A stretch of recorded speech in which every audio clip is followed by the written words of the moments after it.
Hello, today I wan welcome una to another episode of In Pidgin. My name na still Hope as in Jazzy Rosary.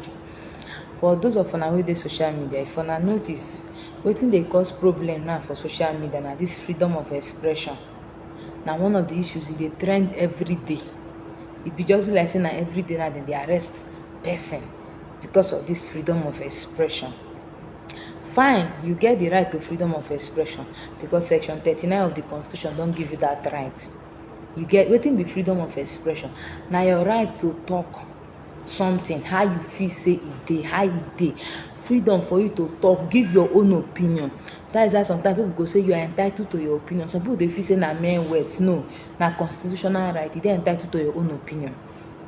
You still get freedom to establish media houses, get newspaper, get this one, get that one. You get right. But for the media houses, you go establish according to the law wey dey regulate media houses.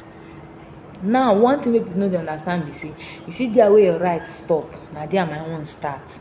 Okay, for example, na I get one boy now wey EFCC arrest yesterday.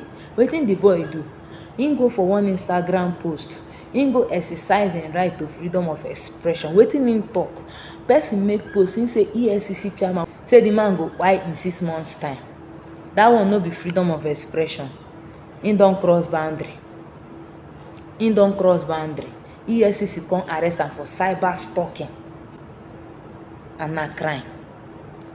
Na freedom of expression him go express, abi? But as him go express am, him cross boundary.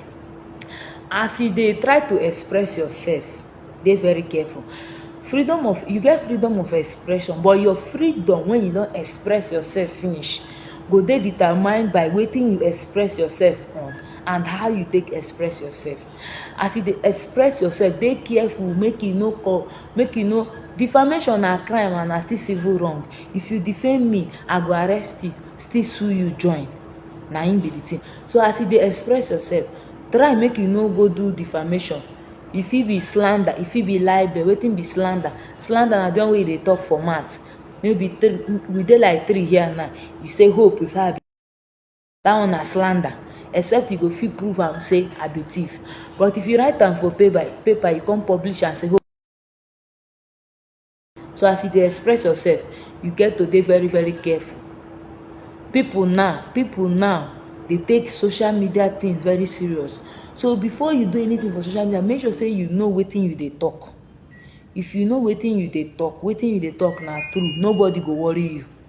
Because one of the defense to defamation na justification. You wey dey watch my video, when you watch, share. Thank you.